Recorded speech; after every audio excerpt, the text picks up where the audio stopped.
The Last of Us Part 2 is a game that I find extremely difficult to talk about in a way that doesn't dissolve into me rambling for 30 minutes about nothing. It's just such an interesting game to talk about.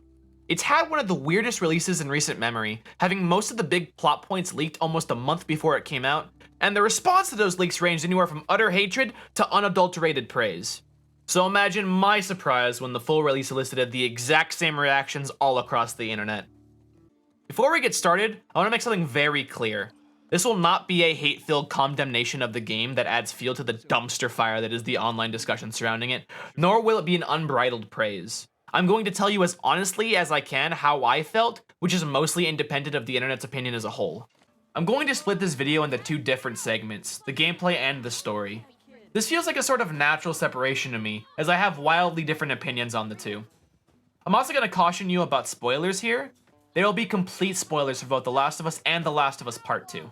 I'm going to keep the story spoilers as light as I can in the gameplay section, so if you want to learn at least a little bit about the game, you can, but in some ways the gameplay is a spoiler in and of itself. So let's start on the gameplay, and basically everything else that isn't the story. The first thing that needs to be said is just how beautiful this game is. In terms of graphics, this game is a technical masterpiece, especially considering this is being run on a PlayStation 4. The amount of work that has gone into every little detail in the visuals is astounding. The game has a sort of grainy look to it, something about the actual pixels and how they come together to form things. It looks great. The environments are top-notch. Everything seems thought out, and the attention to detail is really mind-boggling, which is a theme you'll see in this section. The game takes place over a few main different locations, those being Jackson, Seattle, and Santa Barbara. Jackson is beautifully covered in white snow, with a sort of white tint to the entire landscape. The city of Jackson was really well done, making it feel like a real community, and the view from afar, man oh man does it look breathtaking. Seattle is where the vast majority of the game takes place, and it looks fantastic. Everything is lush and green, with the same overgrowth from the first game at every corner, but to an even more extent. The different days have different weather, with some days having a huge downpour of rain, which is typical for Seattle, and leaves everything in the world looking and feeling wet. The bases and communities within Seattle are stunning in their own right, and are pretty well thought out and original. One uses a football stadium as a shelter, and the other lives on an island just off the mainland. Santa Barbara, in contrast, is dry, with the sun beating down on you from above. Being from California, they really did a good job portraying the heat and just the overall feel of Santa Barbara well. The beaches look stunning, and while you don't spend too much time here, it's a nice change of scenery from the first section of snow and the second section of green vegetation and rain. This game makes use of the systems of The Last of Us, but in general improves and expands on them. The UI is similar, but updated to try and give the player even more options when it comes to control and resource management. They've added new craftables like silencers and different types of grenades, and in general they've added a lot of ways to use the different resources. The UI is easy to use and familiar to anyone who's played the first game, and can lead to some pretty fluid switching between weapons, grenades, and so on. In this game, you play as two different characters, Ellie and Abby. The game makes an attempt to distinguish between the two characters through gameplay by having slightly different weapons, craftable items, and melee mechanics for the two. And while I do appreciate the separation, I don't think it was enough, and I also really didn't appreciate the upgrade reset when you started playing as Abby. It felt like I was starting all over again, and that's not a feeling you want 12 hours into a 24-hour game. The weapons in general feel fun to use. The combat here is really refined from previous Naughty Dog games. The shooting feels authentic while still giving you that feeling of power, although ammunition can be low and often dictates the kind of fight you'll have. There's a lot of variety, and you can upgrade each weapon however you'd like, all with incredibly detailed gun upgrade animations. Although it's unfortunate that Ellie kind of covers most of the screen during those, so you can't fully see them. The craftable items are more useful and also more varied. I don't know about anyone else, but I barely used the smoke bombs in the original, but in this game, the stun/smoke bombs are one of my favorites to use. They're great to stun a single enemy, melee kill them in the smoke, and then sneak away. Silencers are a neat idea, allowing for more options in stealth than just sneaking up behind someone or using the bow. It also spreads the uses for resources around and makes everything much more valuable. Explosive arrows, incendiary rounds, and trip mines are also very expensive items that are extremely powerful and fun to use, especially in the boss fights. Because the boss fights in this game are very different from other Naughty Dog games. First, they introduced a new mini-boss, the Shambler, that releases poisonous gas bombs and explodes when it dies. It generally rushes in close, but doesn't actually have an instant kill animation. They're normally found in groups with other infected, so it's always a scramble to take them out as quickly as possible. The bloaters have been completely revamped from the original, and are now insanely deadly, which is actually a criticism I had of the first one. Honestly, they are terrifying, seemingly unstoppable monsters that will rush through anything, breaking down walls and other objects in the environment. The bloater fights were my favorite in this game, and I was always excited for another one. Also, in the flashback bloater fight, I was caught in the death animation that played in the original, and Joel actually came in the middle of it and saved me. It was so fucking cool. I'd almost put my controller down at that point, and it just made me so happy to see. I'm not sure if it's something that can be avoided or if it's scripted or what, but it was such a cool moment.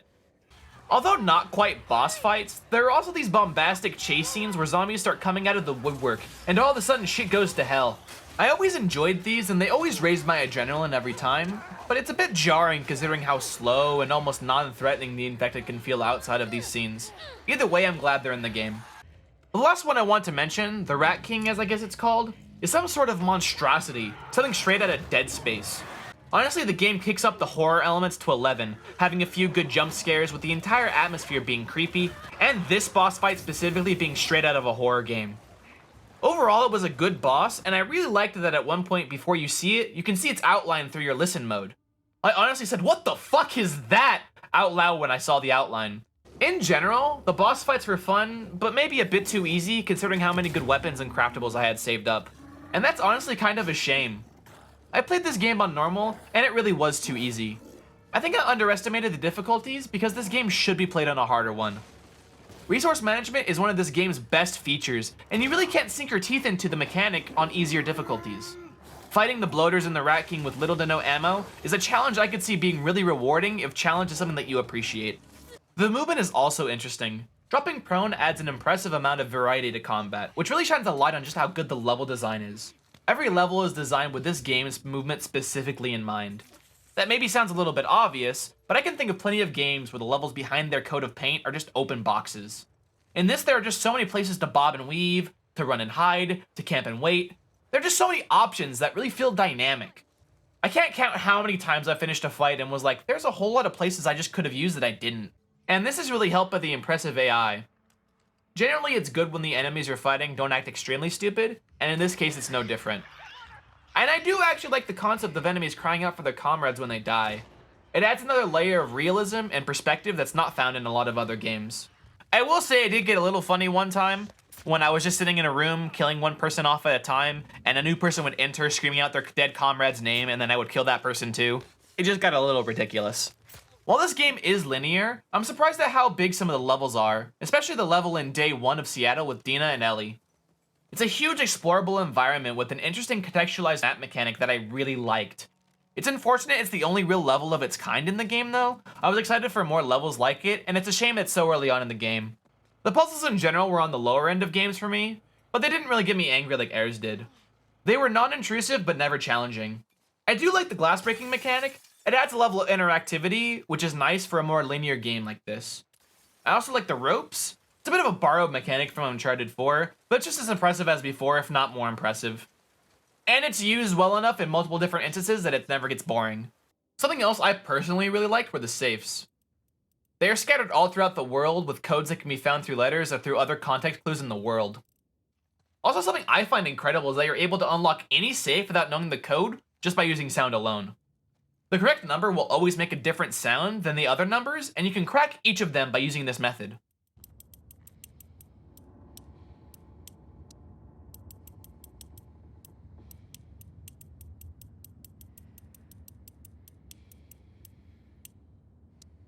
I noticed this in my playthrough, and I felt like the smartest person in the world opening safes without a code.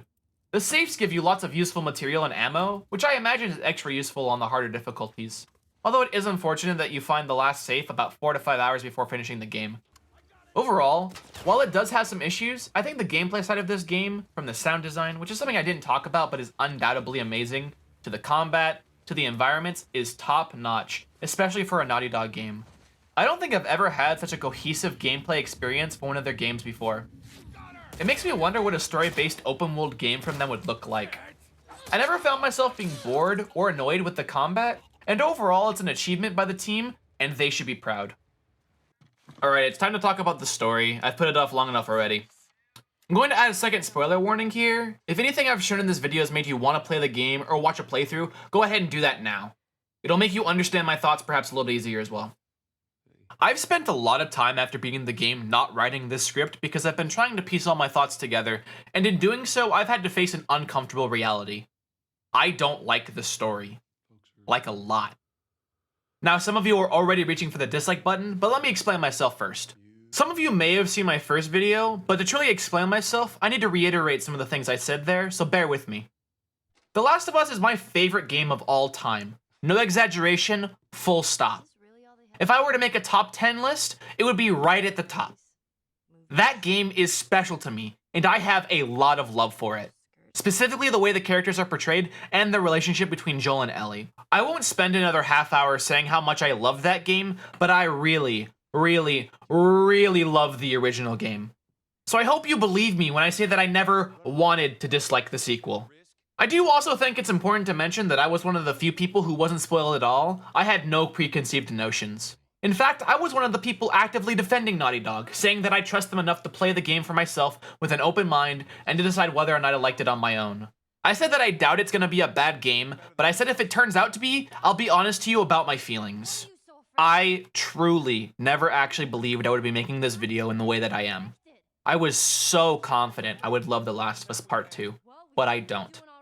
And I think after much reflection, I can pinpoint why that is. But first, let's go over, very briefly, what happens in the story of Part 2.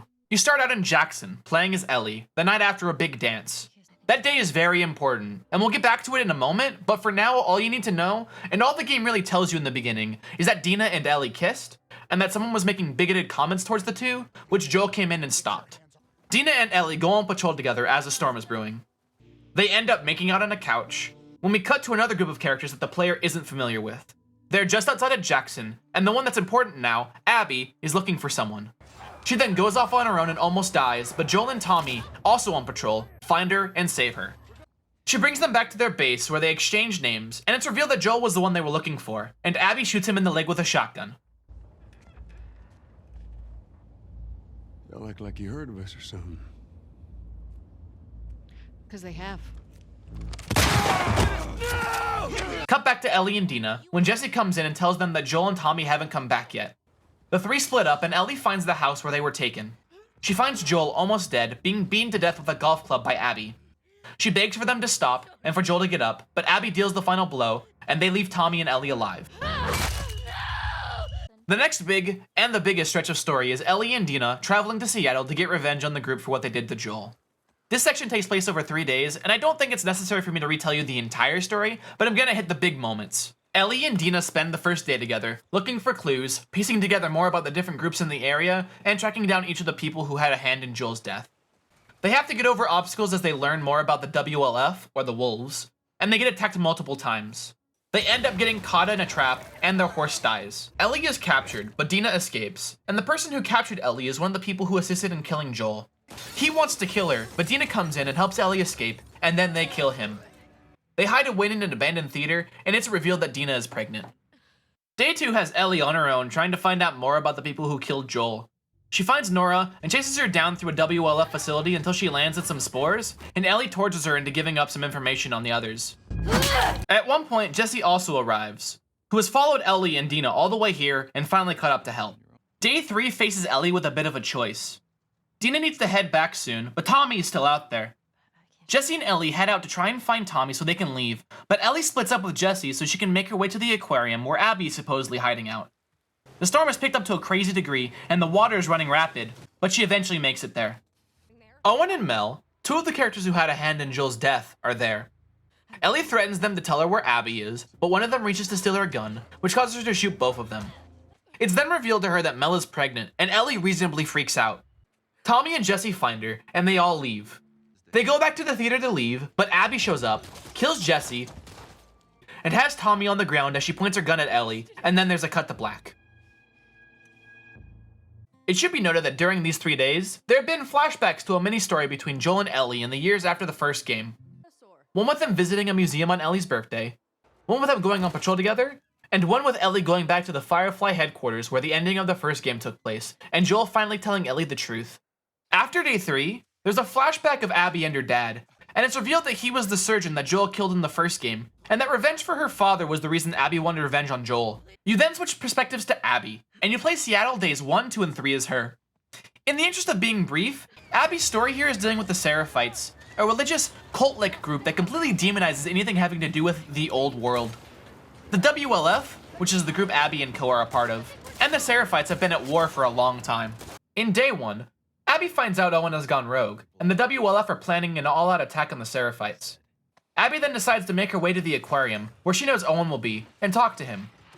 On her way there, she gets captured by some Seraphites, and just before she's hung, she gets saved by some rogue Seraphites, Lev and Yara.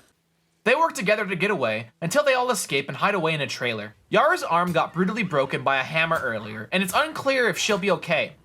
Abby goes her separate way, and reaches the aquarium, where Owen is. When they talk, they end up having sex. When Abby wakes up on day 2, she is overwhelmed with guilt over Yara and Lev, and goes back to save them. She finds them and brings them both back to the aquarium, where Mel has now shown up. It should be noted here that Mel and Owen are together, and her baby is Owen's. Yara's arm is heavily wounded, and Mel says that unless Yara gets an amputation, she'll die.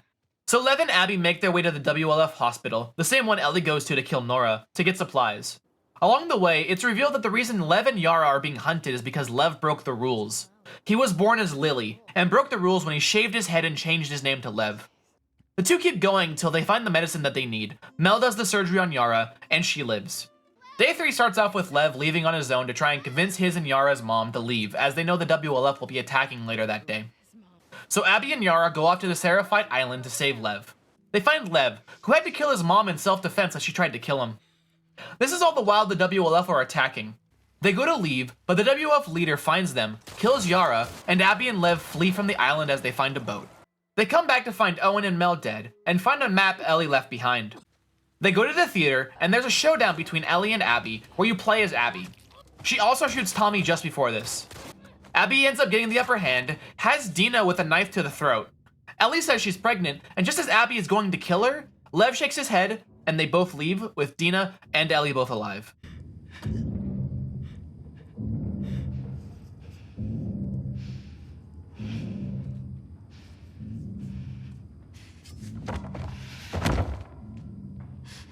We time skip to Ellie and Dina now living on a farm with JJ, Dina and Jesse's kid.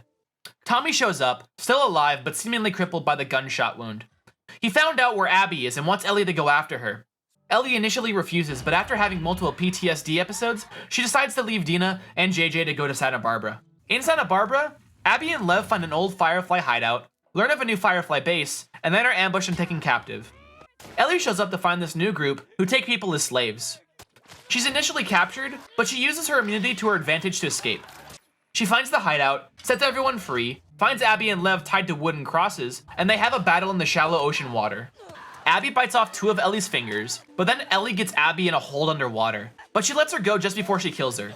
Abby and Lev sail away. Ellie returns to the farmhouse in the epilogue to find it abandoned, except for her stuff, where she finds Joel's guitar and plays it one last time before leaving it and everything else as she heads off on her own. That was a lot of summary, more than I'm comfortable with, to be frank. But I think it's important to have a baseline here so you can understand some of the points I'm going to make. I think your enjoyment of The Last of Us Part 2 hinges on 3 key issues. How much you like Joel, what your thoughts are on the ending of the first game, and if you can empathize with Abby. These 3 things kind of feed into each other, but I think that they are the main reasons for the divisiveness of the game. First, how much did you like Joel? If you weren't that big of a fan of the first game, either didn't like him, didn't really have an opinion on him, or liked him but didn't have any strong feelings, it's very easy to buy into Part 2, because his death won't affect you too much. And I really do think Joel's death is the key issue here. See, I loved Joel. He was one of my favorite characters of all time, and his death had a profound effect on me. The night after I played through his death, I couldn't sleep. I swear, in the weeks following, this game gave me some amount of PTSD because I was having trouble sleeping and I kept seeing him lying on the floor, dead. On one hand, a game triggering such emotion is an achievement, but on the other, I never felt like the game did much with the aftermath. See, I was more or less sold on the game for the first 3 days of Ellie in Seattle. I was feeling about what Ellie was feeling, and I was ready to sink my teeth into the story, but even here it felt a bit hollow.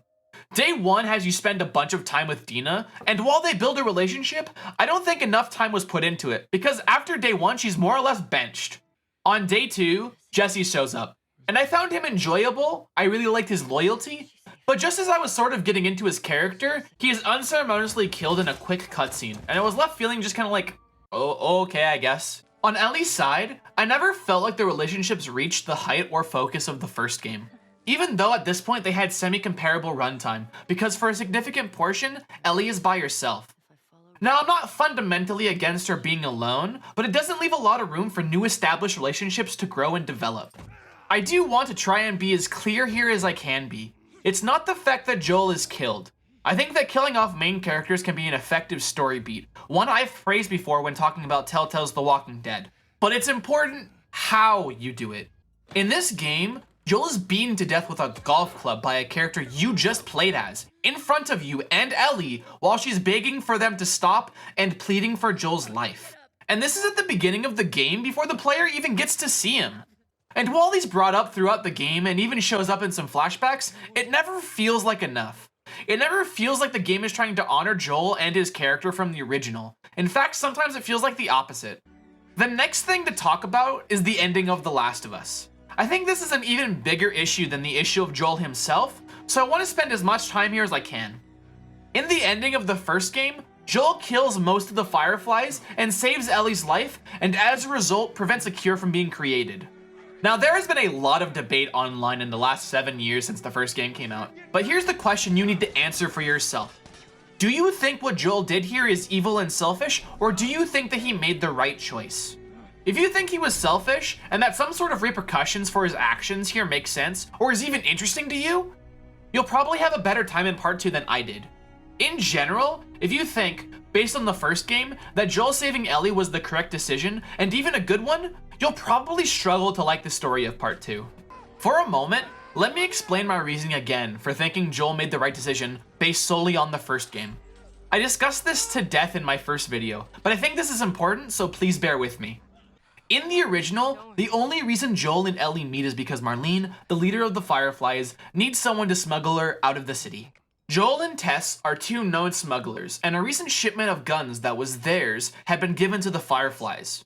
Marlene makes a deal with the two. Take Ellie to the Capitol building outside of the safe zone, and they'll receive twice the amount of guns and ammunition they were supposed to receive.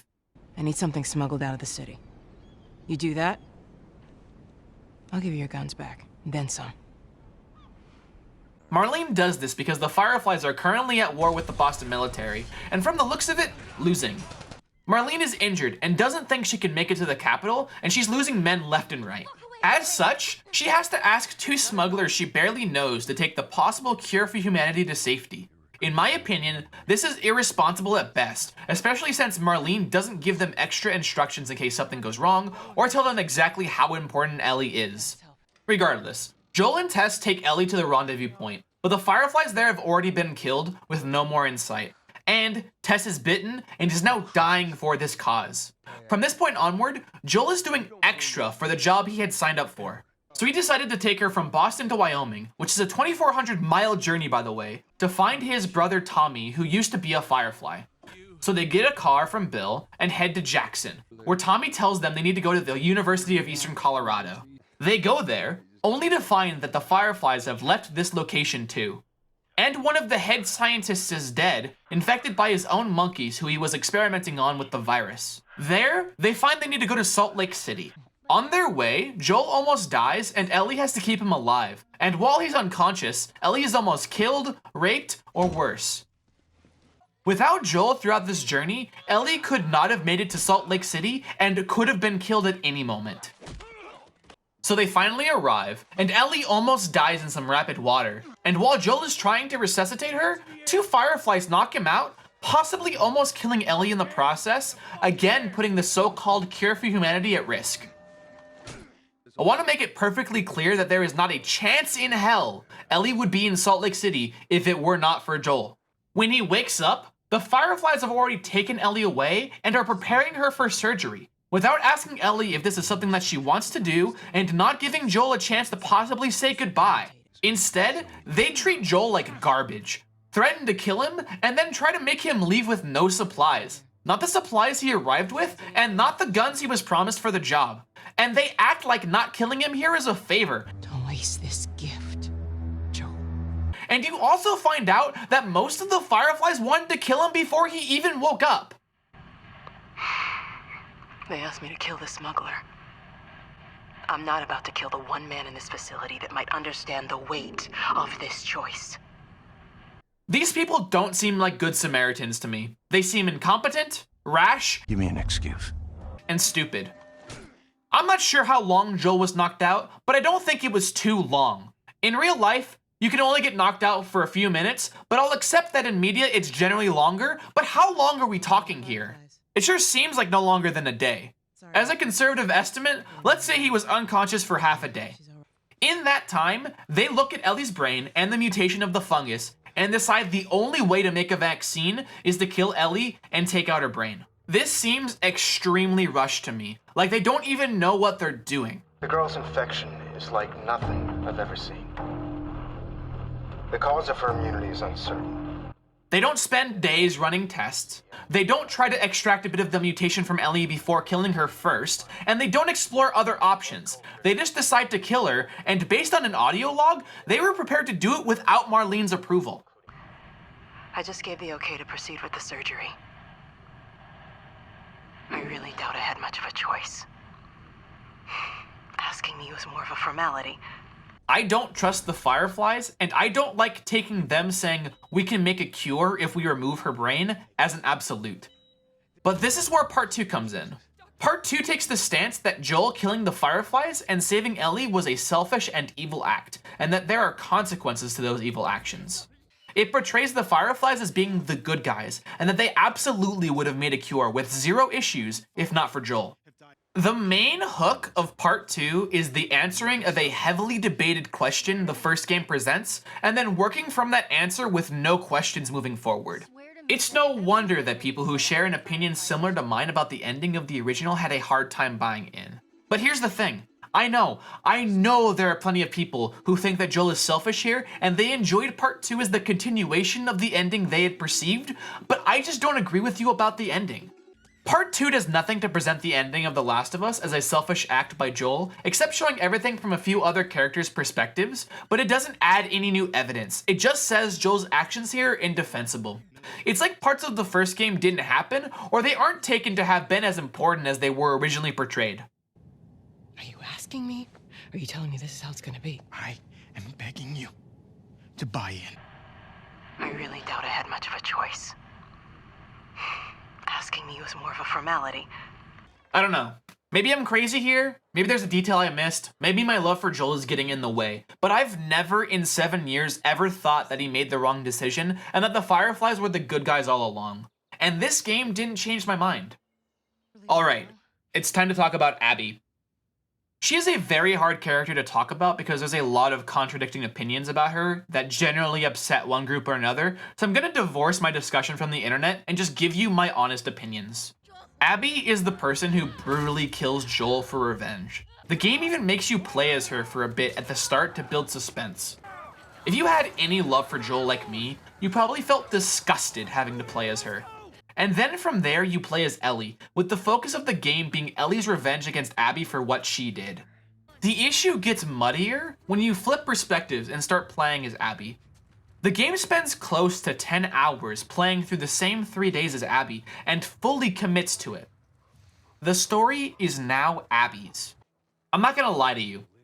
After the perspective switch to Abby, I thought it was gonna be a quick 1 hour flashback to give new context to what you had just done as Ellie, but as time passed and I kept playing as her, my heart kind of sank as I realized what was happening. The game was going to make me play through 3 days of Seattle with Abby. And as soon as I realized that, I went into a deep state of apathy that never left until the game's credits were rolling. I never cared for Abby, but I didn't really hate her either. I just kind of nothinged her. I didn't care about her or her friends or the new characters introduced, and I didn't care what happened one way or another. And this isn't something I decided, it's just how the game made me feel. Well, I guess a lack of a feeling. But let's try and be a bit more critical than that. Let's talk about Abby as a person. The game makes an attempt to humanize her and to make the player empathize with her. The WLF isn't really that bad, they have old people and children and a real community. Abby jokes around with her friends and wants to save innocent people, even if that means going against her own group. On paper, it sounds good, but in practice, it feels disingenuous. It truly feels like a retroactive change to make the player like or care for Abby. In the opening, she just seems so angry at Joel and her friends, specifically Owen. She doesn't ever question for a second killing Joel, even after he saved her life. And look, I know there's a reasonable and legitimate argument to be made that Ellie did the same thing later in the game, but I'm generally of the belief that just because someone else did something wrong, it doesn't make it okay that you do it. There are plenty of problems with Ellie and her side of the story, but when it comes to Abby, the game has a lot of work to do if it wants to start from killing my favorite character to me liking her. And it just didn't work for me. She's a bland character who I never felt got interesting, even if she hadn't killed Joel. And I do think that this is perhaps in part due to the framing of the narrative. For probably close to 10 hours after Joel's death, the game presents, as is Ellie's view, that Abby and her crew are the bad guys. They shoot at Ellie, Dina, and Jesse on sight with no questions asked. Your friends out there rushed me. No warning, no nothing.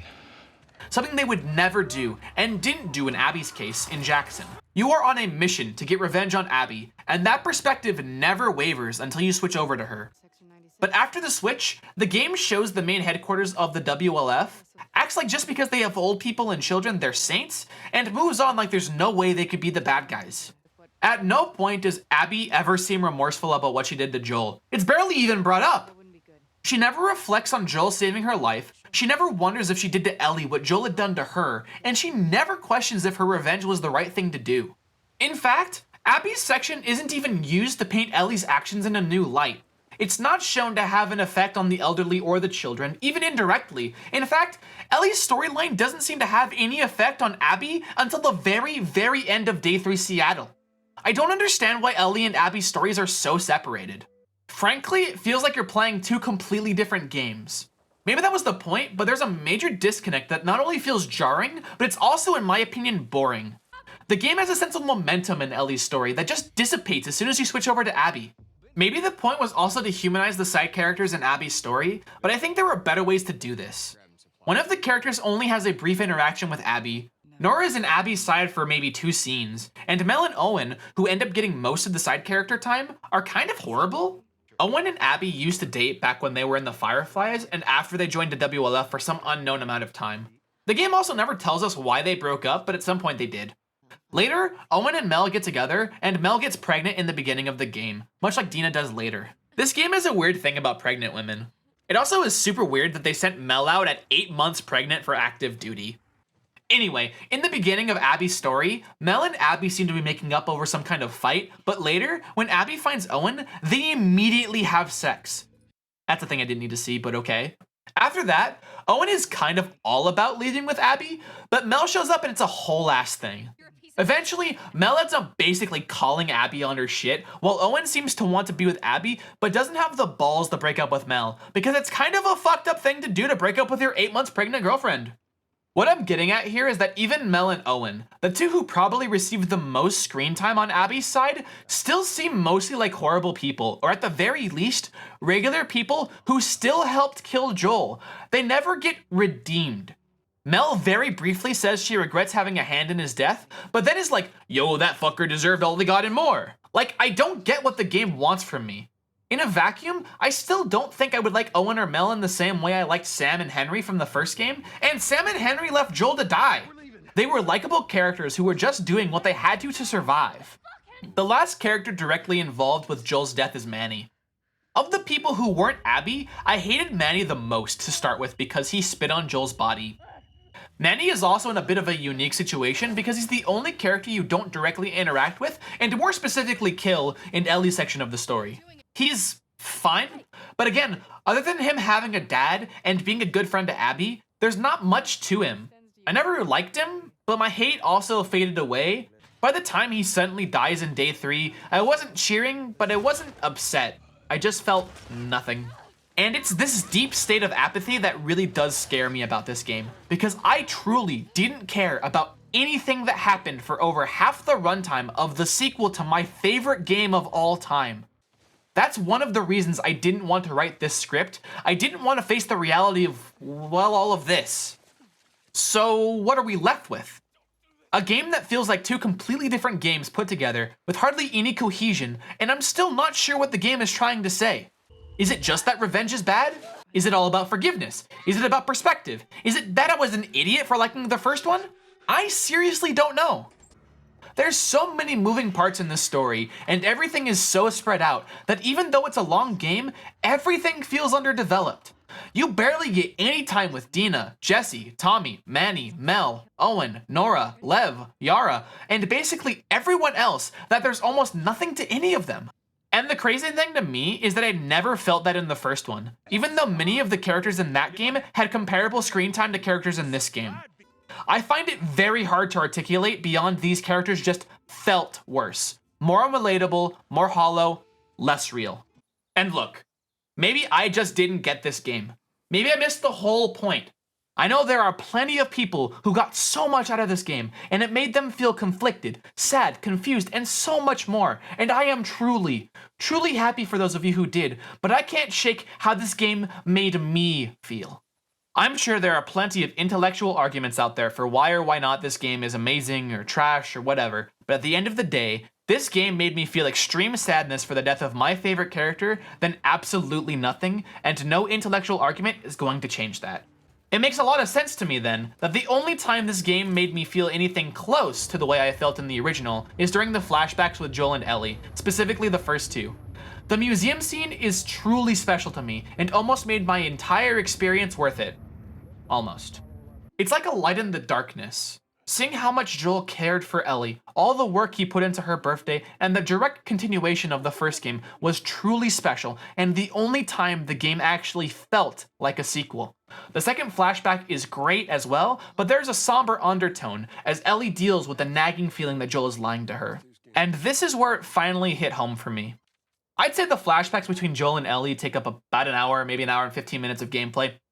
These flashbacks really are the direct continuation of the ending of the first game, and where dealing with Joel's decision kind of comes into play. Ellie can't shake the feeling that Joel is lying to her, so she went back to Salt Lake City to find out for herself, and he tells her the truth. Ellie is appalled, and from then on, for 2 years, apparently, the two never spoke. And at the very end of the game, it's revealed that Ellie was ready to try and forgive Joel the night before he's killed. The entire game is surrounded by Joel's choice in the original, but Ellie and Joel only directly deal with it for about an hour. And that's the thing that gets me. There's a sequel there.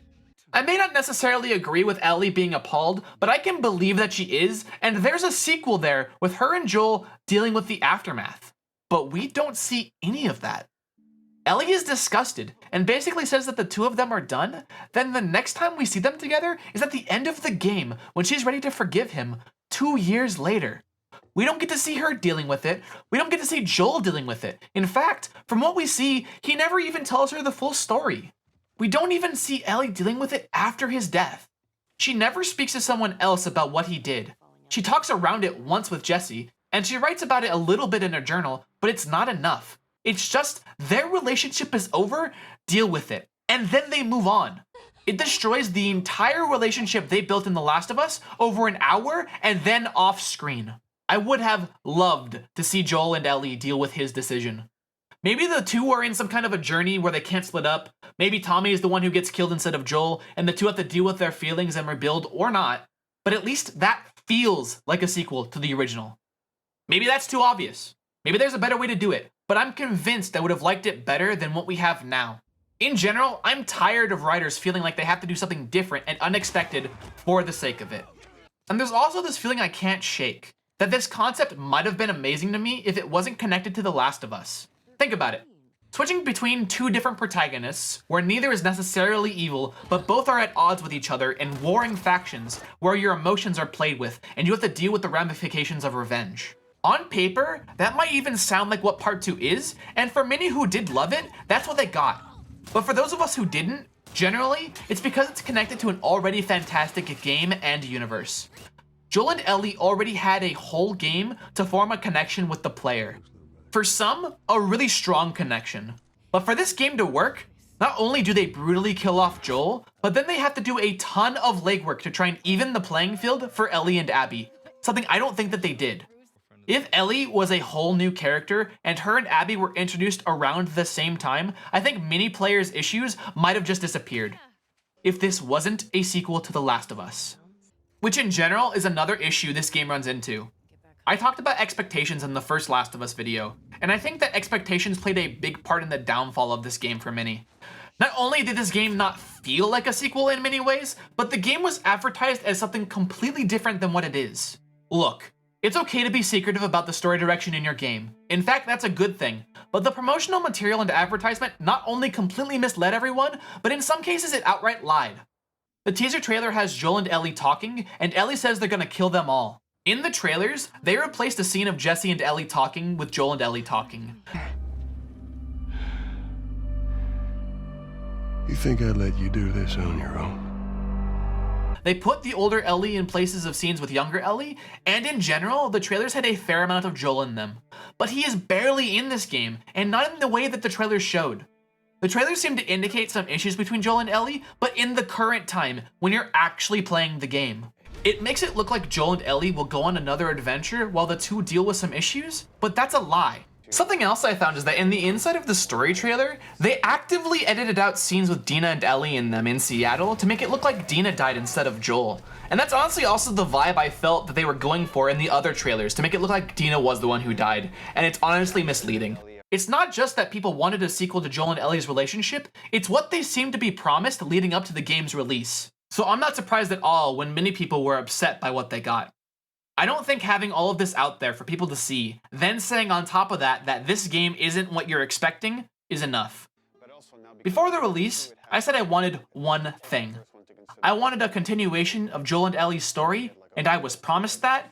The thing that Neil really cared about, that the studio really cared about, is honoring Ellie and Joel specifically, and their journey as characters. And I don't think I got it. I don't really feel like discussing the ending in too much depth. I know there are a lot of opinions out there about it, but I honestly was just so done at that point. I don't super care that Ellie didn't kill Abby. I think that perhaps giving the player a choice might have been more interesting, but that's not the type of game this is. You don't make choices, you just follow the story. I do think that it's a bit odd for Ellie to finally forgive her at this very specific moment after everything, but it's fine. Narratively, it makes sense. I do have slightly more of an issue with her leaving Joel's guitar behind, though. I'm not certain what the point of doing that is. And I'm not entirely certain Naughty Dog has a clear idea of what it's supposed to mean either. Because in the first game, Joel carries around Sarah's watch with him for the rest of his life, even though it's broken. For Ellie, it seems she can't play the guitar anymore, so she just leaves it and seemingly Joel behind. I guess this could have been seen as her forgiving him, but again, I didn't see her going through that process at all. She never talks to anyone about forgiving him. She never even grapples with it. She never tries to consider Joel's point of view. She hardly even seems to think about it.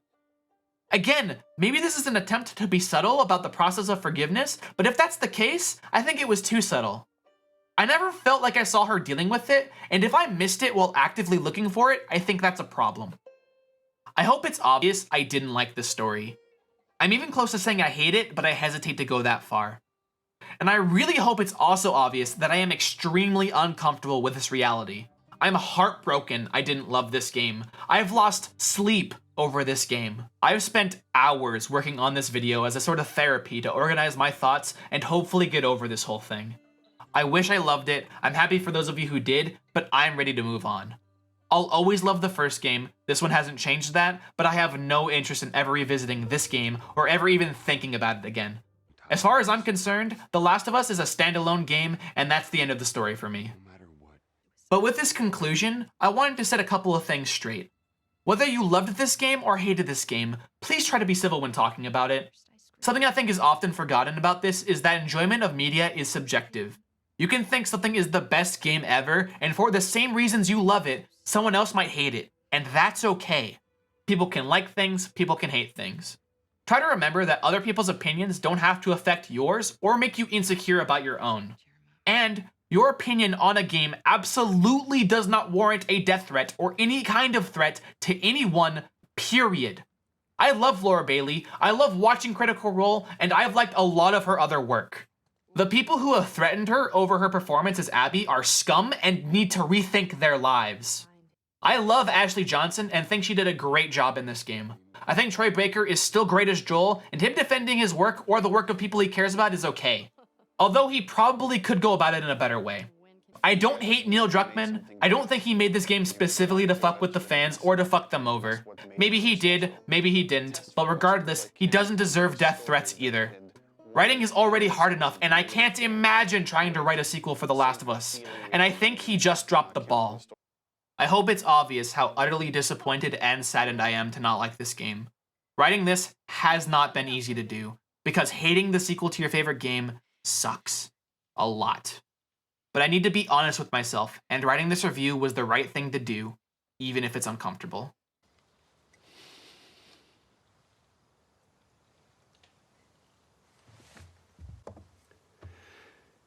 If somehow the Lord gave me a second chance at that moment, I would do it all over again.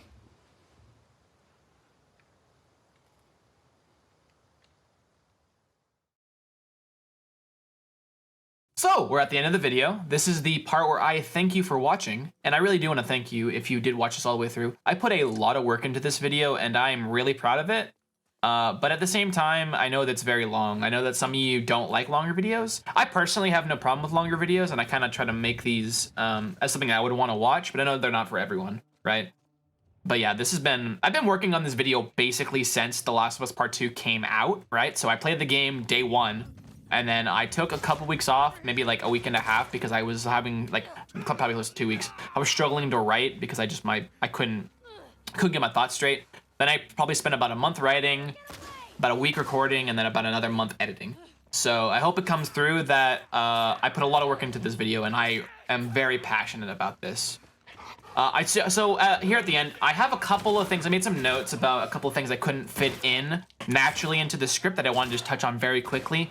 I think that this game has a good amount of diversity in its cast and the characters, right? I think it's very good. I think that diversity is something that's very important, and so it's good to see here, right? You know, regardless of my thoughts on the actual characters themselves, I think that it's a good step in the right direction to have this amount of diversity in a AAA game that has had this much success. I think that I stated this pretty well in the main video as a whole, but I want to repeat it. This is my opinion. It's okay if you disagree with my opinion. This is not like fact, right? It's not like fact that The Last of Us Part 2 is a bad game. I just don't personally like it. The collectibles and notes, I didn't like the collectibles as much in this game as I did in the first one, but I like the notes. I always felt that they had a good amount of variety and a good amount of story in them, right? They helped fill in pieces between the different factions. They helped flesh out characters that you don't meet, and I thought overall they were really good. There's also that one time where there's a jump scare when you're reading a note that I thought was really good. The guitar, what to say about the guitar, man? That's crazy that they have more or less a full-fledged guitar in the main game that you can play technically any song you want on it. I've seen some people out there trying to like legitimately play actual songs on the guitar from scratch, and that is insane to me. I think that the hint helper was a little bit, I don't want to say bugged, but weird. So basically, like, I would go around exploring a place, right? If I had the hint helper on, which basically, if you get lost, it's supposed to help you find where you're supposed to go. Which I think is useful because at times I got a little confused. But I would be going around, like, scavenging supplies and, like, going to every nook and cranny. And, like, I'd be halfway through exploring the place and it'd be like, oh, hey, you're lost. Go look at this is where you're supposed to go, right? And so I had to, like, turn it off and only turn it back on when I needed help, which I felt was not the best. Beyond all that, though, I think that this game, probably the best thing about this game is how polished it is, right? This game has a large amount of polish. I don't think I experienced any bugs. I can't think of a single bug that I really experienced. And as polished as the first one was, I think this one is... There's a great degree of polish, and this should be praised, right? This is a completed game. Like it or not, this is a full packaged game. You are paying for a full packaged game. You're not missing anything, right? I guess some people want a multiplayer, but it's a single player game. Multiplayer would be additive in my opinion. But yeah, so those are the couple things I wanted to add in. I'm ready to never think about this game again and never talk about this game again. If this video gains any traction and people want to talk about it in the comments, I'll be in the comments if anyone wants to talk about it. But other than that, I'm not gonna be in any forum post or anything like that. I'm never gonna think about this game again, right?